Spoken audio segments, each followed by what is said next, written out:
Hi. Our idea of gender is very confused. Now, in recent times, now there is a more identification and a name given to each kind. Yeah.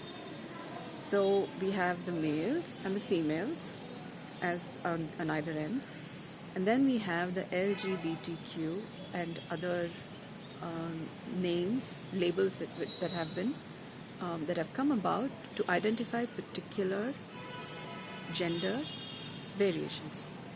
There is two other that may be so obvious that we don't even consider it while we are estimating about gender.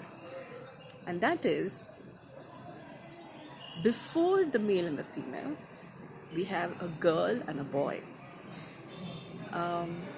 Now, this is in reference to not just as gender, but then this is very important to consider when we are estimating growth in maturity and our understanding of what gender is, where the idea of gender itself and identifying with any gender involves a certain maturation of saying, okay, now of all the things that had to be considered about the topic of gender, I have now come to identifying that I very specifically belong to this, and this is what I am labeled as.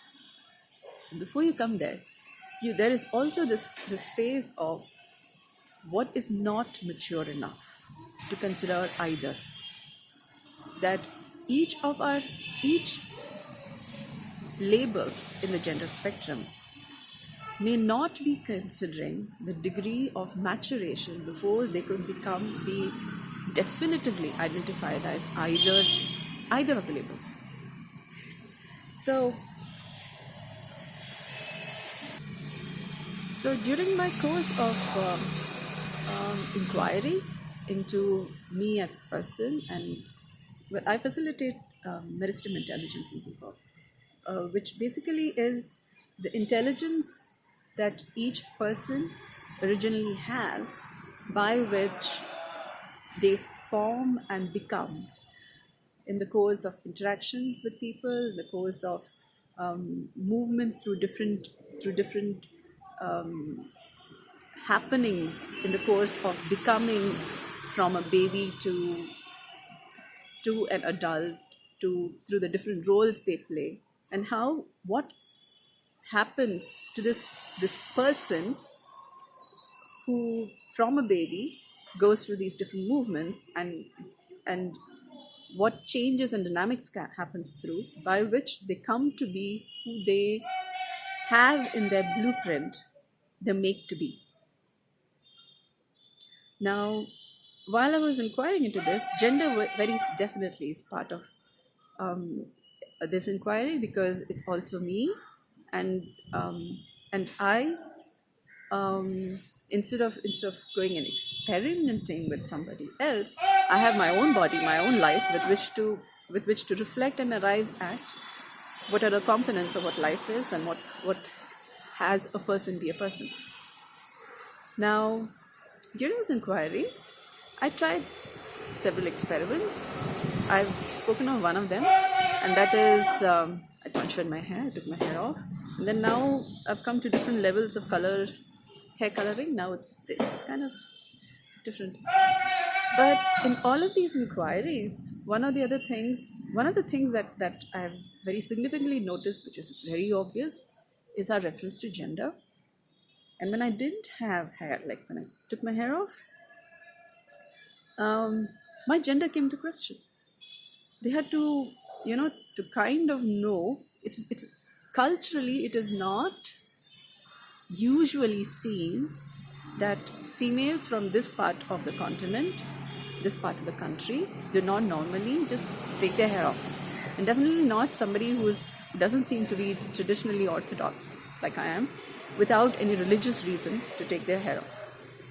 So many things came into question. Now, why am I saying all this? What input does this have is, while we are speaking about the gender spectrum, one or the other may have noticed, most likely, that as they inquire, identify being, okay, now I am this gender, this label, I fall into this, without considering the factor of maturity. And that over a period of time, people say they identify themselves as L, and over a period of time, as they mature into their understanding of what gender is, they may come to see, well, it's not entirely true. Sometimes I identify my behavior and characteristics, I identify something else. So there is a process of maturation that is happening in our identification of where we are. So it's a so it moves through phases of development, phases of recognition and identifying a group, and then say, okay, now I'm this. So there is a probability that's happening. There's also a trying out this. It's like, the emperor trying out a new robe. So you try out this label and then see, okay, now this seems to fit me the best. But as you move through a little through life and then you say, this is not exactly fitting me, maybe I'm just going to try out something else also. So then you arrive at, okay, this fits me more.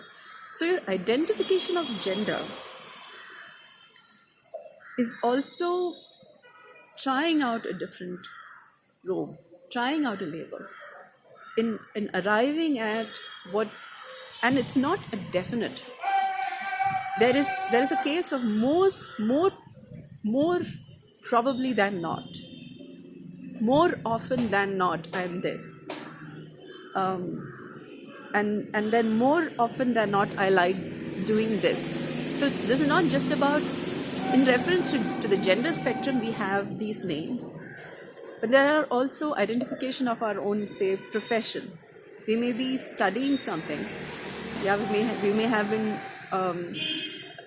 invited to go into schooling for a particular thing, but over a period of time, as you're exposed to different other fields of study, you say, yes, I'm studying this, but I seem to be more inclined to study this, or I seem to have more of an aptitude for this subject than for any other.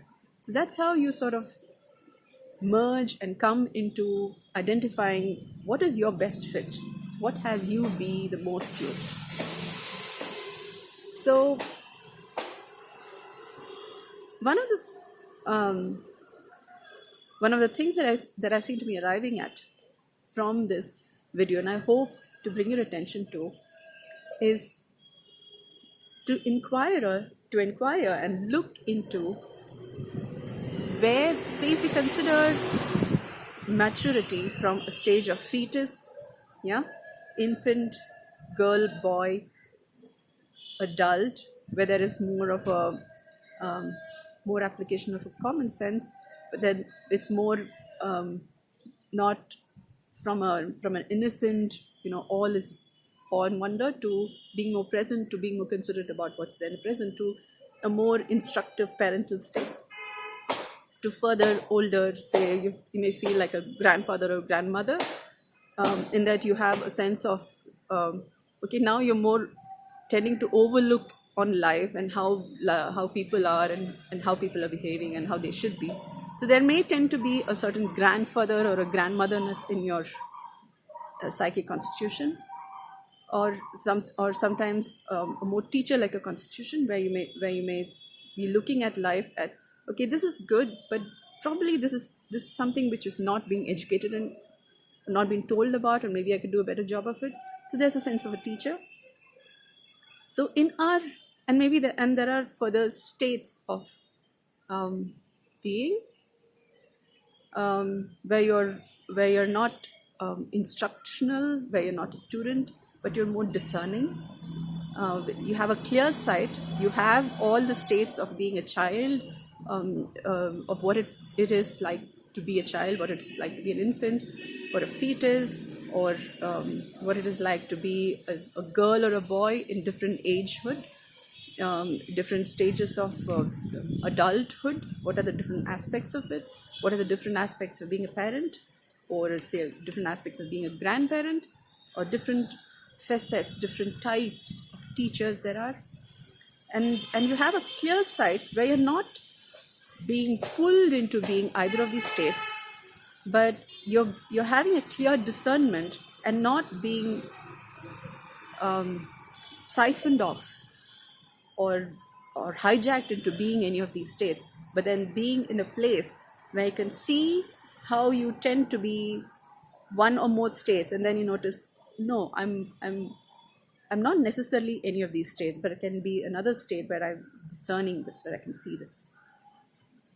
So our idea of psychological, intellectual, spiritual, physical maturity involves being able to identify in which stage of maturity you are by identifying what does it feel like to be a girl or a boy or an infant or a fetus or a parent or an adult, or how does being a man or a woman seem like, what does it feel like, and then identify, okay, I tend to have these states, but what would I prefer to be, and then